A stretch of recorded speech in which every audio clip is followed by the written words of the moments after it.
The Centers for Disease Control and Prevention says 1 out of every 31 children is autistic. As law enforcers find themselves interacting more with people on the spectrum, the Tallahassee Police Department has launched an initiative in an effort to create better outcomes in those situations. The initiative includes additional officer training and free vehicle decals.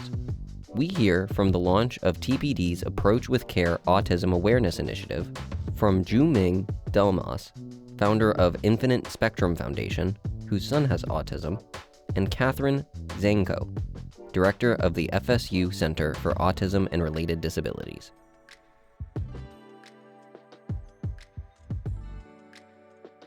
Autism seems like it's becoming more common, whether it's occurring more or just being diagnosed more because of better diagnostic tools. But also, this is a range. It's a spectrum. And there can be similarities, but the differences among people diagnosed with autism are vast. We know that every interaction is unique. Our responsibility is to meet people where they are, communicate effectively, and do everything we can to ensure every encounter is as safe as possible. Tallahassee Police Chief Lawrence Revel says officers need the right tools for handling cases involving people on the spectrum. While a decal cannot tell an officer everything that they need to know, it can provide valuable information in these critical first moments of an interaction. So the department has launched the Approach with Care Autism Awareness Initiative, thanks in large part to TPD Deputy Chief Jeff Mahoney. About 8 months ago, I met Sean Strickland, who's one of my partners. He's the owner of Midtown Print, at a local park. I was swinging my son, he was swinging his son, and we quickly started a conversation, and we both realized that we were dealing with the same thing. Both of our sons are nonverbal and have autism. And we talked about the great things that we've done with our sons, and also the difficulties that we've had in dealing with our sons and raising children with autism. You don't know until you actually do it, and it's very difficult, but there's so many great milestones that they hit that mean so much to us. When I presented this initiative to Chief Revel, it was a yes right away, and I appreciate that. He said, go with it, run with it, and do what you got to do to make it happen. Now, Mahoney helped make this happen after his chance meeting at the park playground with Sean Strickland. Both spoke at TPD's announcement of the initiative. Yeah, little did I think that Saturday or Sunday morning, whatever it was, when we were chatting on the playground, it would lead to something like this. Well done. Really, really well done. And thank you, Chief. That's good. And these are A-plus partners. Like, these are the best in the business. It's amazing. As the parent of a child with autism, I spend a lot of my life trying to understand how my son sees the world. It's different from how I see it, and it's wonderful. But my son can't always show what he's feeling the way other people do. In a tense moment, that could be misunderstood, and that's the thing that scares parents like me. So what you're doing here matters more than what you think. When an officer takes the time to understand how an autistic person experiences the world, that understanding keeps people safe. It can change how a moment ends. To our police department and to every first responder here, thank you for choosing to learn.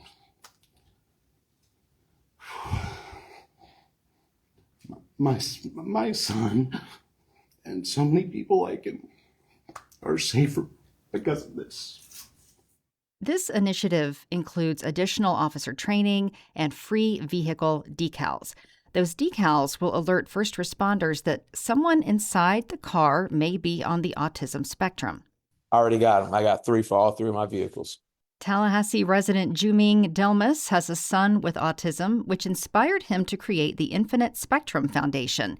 It's designed to empower those on the spectrum through podcasting and digital storytelling and workforce development programs. I think it's important that law enforcement officers, because they're so, they have to be so alert on things to also be able to identify those signs. And I think that these decals were brilliant. Because I was curious as far as like, how are we going to do this for our future for our law enforcement and say, hey, look, my son's on the spectrum. Hey, you're pulling somebody over on the spectrum. You guys need to know what that looks like. So I think that it reduces my anxiety from 100 to at least 60. That I Wow. still have a level of anxiety toward it, because anything still could happen in that interaction, but at least the cops are made aware of it. You know what I mean? I think the most important thing is just being able to identify, like, there's a difference between somebody who's like who's been drinking or who's on some drugs, and then people who are on the spectrum. Like, there's obviously clear, there may be some flapping, or there may be some overstimming, some screaming, or whatever the case is. I think that they need to understand the difference between a person on the spectrum and a person who's probably using substance abuse to some degree. And they're two vastly different things. And if you pay attention to both behaviors, we don't have to get into the psychology of it. You would see very clearly that there's something going on with this individual mentally, and then there's something going on with another individual from something that they've taken. Delmas says the additional officer training component is crucial as more people are being diagnosed. How do they learn to de-escalate situations? I still think police officers have a major problem with de-escalating situations, and sometimes they'll take a situation to where it doesn't need to go. And for a person on the spectrum, they won't know that. But if you're learning to de-escalate situations, because these are as us as parents who have children on the autism, or cousins, or whoever on the autism, when they're stimming, we're de-escalating the situation as parents, as family members. We de-escalate it because for them, calmness says, hey, it's okay. We're good. We're good. Because they don't know that it's not okay. And I think that officers are going to really need to hone in on understanding the behavior of people on the spectrum, and also understanding to truly de-escalate situations. The autism community is growing. It's growing rapidly. And we need to start thinking, 20 years from now, we're going to have a world full of people on the spectrum. And we need to now start thinking what that's going to look like, because it's not going to be the same 20 years from now. And we need to be prepared for that. Helping prepare law enforcement and people on the spectrum is the FSU Center for Autism and Related Disabilities, known as FSU CARD. By the way, we have a list of partner agencies that have the free decals at wfsu.org. So Director Catherine Zenko just had her 10th anniversary at FSU CARD. We sat down to discuss the TPD initiative and more about the autism spectrum. The mission of FSU CARD is to provide individuals with autism and related disabilities and their families and the professionals who work with them free consultation. We also do trainings. We provide resources, educational support to make the community more autism friendly and to get the best possible outcomes for our individuals on the spectrum. And when we're talking about the spectrum, that's a wide range. Absolutely. So if someone lives in Tallahassee, they just got their own diagnosis of being on the spectrum, or their child, they could call you guys for resources. Absolutely. And that's really what we hope people will do. So our website is very easy to remember, which is just fsucard.com. Right on the very first part of our website, there's a button that says Become a Client, and you can fill everything out online, and someone will reach out to you.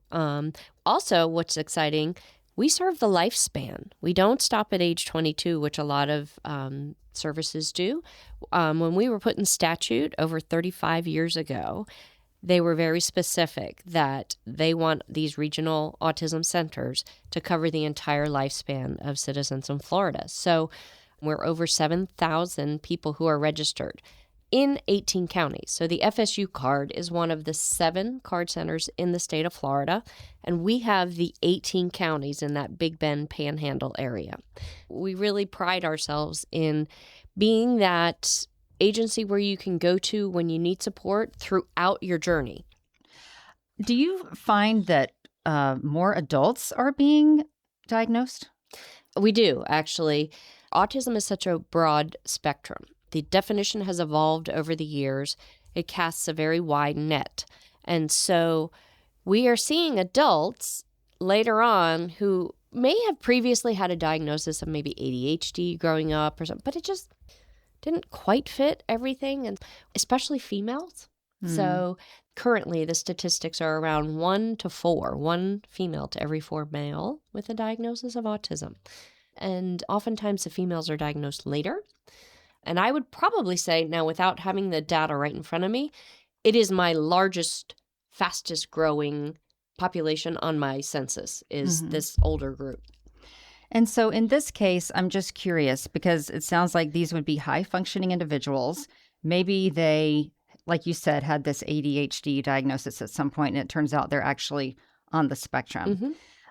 This is probably going to simplify it, but like, is this a wiring thing? What can you tell us about that? Yeah.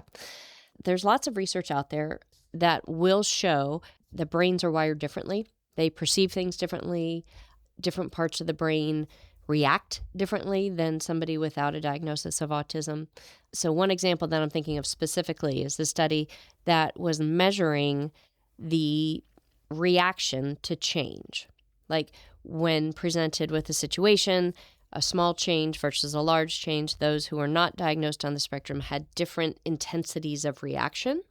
The individuals on the spectrum had the same intensity of reaction regardless of the perceived magnitude of the change, if you will. It's one of the things we often use in our trainings just to show that, individuals on the spectrum, one of the characteristics you will hear a lot is, they like things the same and they have trouble shifting or very rigid and they need things the same. Well, the brain is wired that way. The brain is wired to respond pretty extremely, if you will. I don't know if I really like that word, but they're just not wired to go with the flow. How about that? Okay. And so knowing that is very important, especially in any type of teaching situation or job situation. Life changes all the time unexpectedly. And so making sure that we are building in ways to teach, what do I do when something changes? And teaching the people around them how to prepare somebody for a change without just springing it on them and expecting them to just go, oh, okay, cool, let's go. Yeah. Okay. Thank you. That is interesting to me. So TPD has rolled out this initiative, and part of it involves the free decals on the cars alerting law enforcement. But also part of it involves more officer training, correct? Correct. Why do you think an initiative like this is needed? Well, one quick Google search of the news of autism and law enforcement will give you that answer. So there have been stories that we've seen in the news that are more extreme. But if they don't know that the person has autism, watching the way that they are acting, reacting, could be misinterpreted as harmful, as aggressive, as something that justifies the use of force, if you will. And so knowing that this person might be acting differently because they have autism is really important. People on the autism spectrum don't look any different physically. So there are no obvious markers when you look at somebody that lets you know that they have autism. They may think and perceive things differently. And so that puts the officers at an immediate disadvantage, because if they don't know that, then they don't automatically know why this person might be rocking back and forth furiously or flapping or having kind of a big reaction. And so with the stickers, it allows the law enforcement officers to know ahead of time, walking up to this vehicle, oh, I might see somebody who has autism who may not be able to respond to my questions right away. Communication abilities are also very broad in autism. You have individuals who are non-speaking, who are not able to use words to communicate, who may use a phone or something, pictures to communicate, all the way up to people who are very verbal. But if you don't know that going up and you are a law enforcement officer and you're expecting an answer and they don't answer you, that can be misinterpreted as non-compliance or something else. So I think it gives the officer a heads up what to expect. I do want to say this decal does not mean if you have a decal on your car, you're not getting pulled over. I think that was one very dangerous misconception. That's not the case, and that's not the purpose of it. The purpose of it is just to let everybody know the interaction may go different than you expected. Yeah.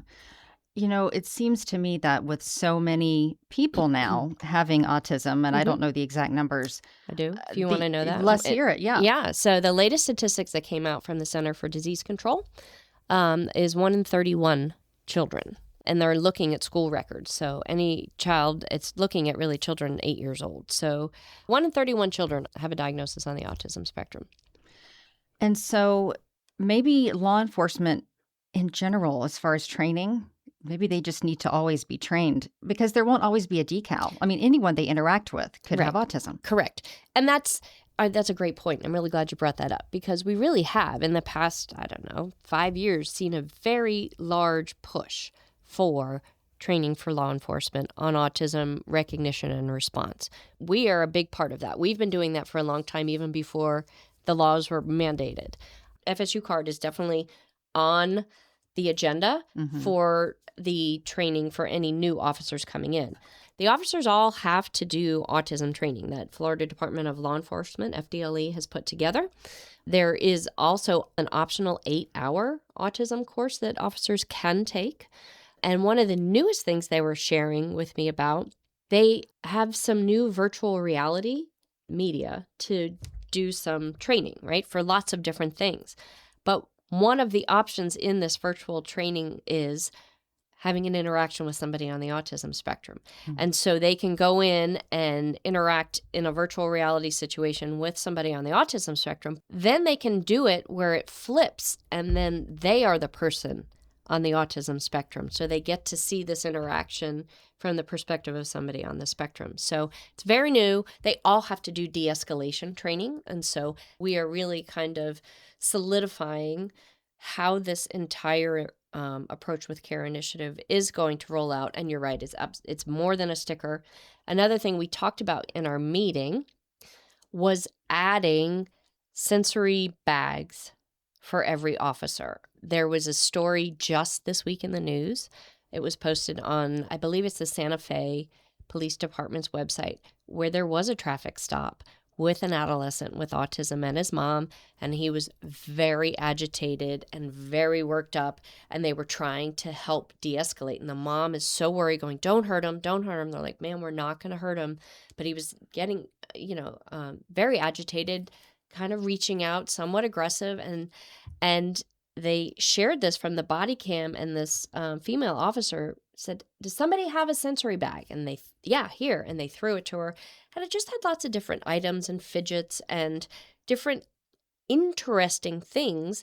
And the officer was masterful, and it caught it all on how to de-escalate. It was just a master class in going in with something slow, low voice. Hey, look at this. Just kind of the art of distraction to try and get them out of that loop of being very upset.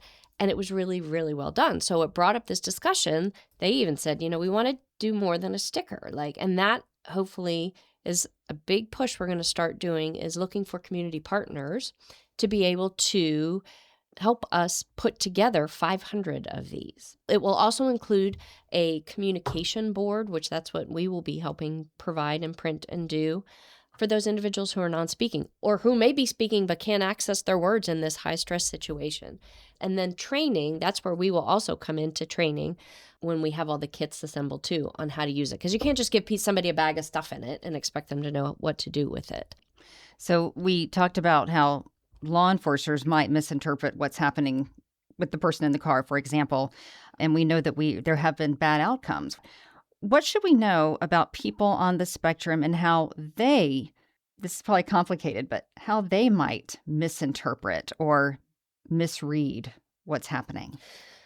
Oh, that's a great question. So let's think about this. Absolutely. So we actually were just asked by Leon County EMS to be a part of their monthly training. They had 2 dates in June and 2 dates in July. So all of their EMTs came through training. So we got to do an hour of that. And so in preparing for that, somebody did this really great video of a person on the spectrum. The video was from their point of view, POV, from the person with autism, right? One of the things of autism is they often perceive sensory stimuli differently than we do, either heightened or not as much. Think about a situation, either law enforcement or EMT coming to a scene. What do you see? lights. What do you hear? Really loud sirens, all of these things. And so if you're already at a state and this is something that comes in, it can be really disturbing. Yeah. Right? It's loud. And then people are rushing in, right? Because it's an emergency, right? And they're coming at you fast. Mhm. And that can feel threatening. And if you can't communicate and people just keep asking you the same question, maybe louder because they think you didn't hear it, you just kind of get this sense of overwhelm. So another thing that can be misinterpreted, or if they don't have a way to communicate effectively, especially in a stressful situation, when a law enforcement officer asks you a question or tells you to stop, right? But if you're feeling threatened, you run, right? Because they're in a fight or flight state. And so now it looks like you're resisting arrest, right? And you're running away. And so there are all of these factors that unfortunately contribute to the stories that we end up seeing on the news. Yeah. You know, that is also a really neat thing about FSU CARD, is because we're also the ones, we're not only interacting with the first responders. I get to interact with the people themselves who are on the spectrum. And so we talk about that. We also try and put together some supports and information that the people on the spectrum, depending on where they are, can understand of what to do in the event that you're approached by a police officer.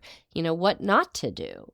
If you communicate using your phone and it's in your back pocket, we need to say, don't reach for that yet. You need to say to the officer, or have something in your vehicle or wherever you are to hand them to say, I need to get my phone to communicate. Can I get it? Because when I'm thinking of these situations, I do kind of like to do a 360-degree perspective check. The law enforcement officer, what do they need to know? But what do I need to talk to my individuals on the spectrum about too? What they may think is harmless because I need to grab my thing to communicate might look like you're reaching for something that's unsafe. Yeah. And so it really is this complete effort of doing some education with our law enforcement and first responders, but also with our families and individuals. Yeah. This is a sidebar question, Sure. but this is also in the news. We know that children with autism who wander off can be drawn to bodies of water. It could be the neighbor's pool. It could be the lake at the end of the street. And we know that that has led to deaths. What do we know about this pattern and why that happens? Well, it's a great question in the fact that it is in the news and it is a huge issue. It's very sad. But the number one cause of death in children on the spectrum is drowning.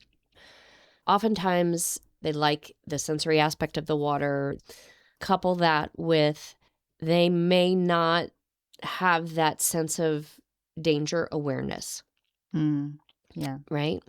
And so if they are singularly drawn, like that's one of the things that is a characteristic of autism, is this kind of singular or hyper focus on something that they're very interested in. That's the driving force is, oh, I hear a stream, I need to go check it out because I really love water. And they are just like, their focuses get to the water and may not know to look up and look around. And I can't just cross the street to get to the water because there might be cars coming. Or the current might be too strong and it's really cool to look at, but they don't necessarily understand that, you know, if I can't swim really well, or even if you get into a body of water that has a lot of current. The good news about this is it's getting a lot of attention. And it's getting a lot of attention also in our legislature, which is fantastic. There is funding now for swim lessons. There are pool alarms. The pool alarms are one thing to alert if somebody unexpectedly gets into the water. But I really like the two-prong approach of we don't just need the alarms, we need the swimming lessons. Another thing that started July 1 is a new spectrum alert. It's much like an Amber Alert. This is the same concept with the new spectrum alert, that when a child or an adult goes missing, it can activate the same type of response because of what we know, that time is of the essence. Water is usually a huge factor in where we want to make sure that we're looking. And also this lack of danger awareness. You also may have somebody on the spectrum who really loves trains, right? Yeah. And so now you're going to go to so these are the things we need to know. So when they call in the alert, they're going to ask these questions. Do they like water? Are there any bodies of water close to you? What else are they really drawn to so they know where to go? Yeah. So I think Florida has really put quite a commitment to our citizens here with autism, and we're really proud to be a part of the solutions. Yeah. Good. Just wrapping this up, is there anything else you think we should know about this TPD Autism Awareness Initiative, the decals, and the work that you guys do at FSU Card? Yeah, I think so. We are the FSU Card Center is one of the distribution points for the stickers. This is only the beginning. They're very motivated. They'd love to see something like this go statewide. The initial print was 1,000 stickers, and I have a feeling we're going to need a reprint soon. Yeah. So big thank you to Midtown Print. I also would just really want to remind people about card services. Although we've been in statute for over 35 years, there are still people who don't know about us. Florida has been way ahead of the curve 35 years ago, saying we need regional autism centers. There weren't 7 to start, but now there are 7. So every county has a card center in their region. All of the services that we provide throughout the lifespan, not only to the individuals and their families, but the schools, agencies, businesses, faith-based centers, are free. We can do training. I know we're partnering with our colleagues over at Leon County Sheriff's Department for their big back-to-school event, but we want to get ourselves out there so that families and individuals know they can register and benefit from our services. We don't do any direct service. We are more your resource and consultation, and we can help you find the people who can provide those direct services. But we also want to be there for everybody throughout the whole course of their journey. Catherine Zanko, Director of the FSU Center for Autism and Related Disabilities. Thank you very much. Thank you so much for having me.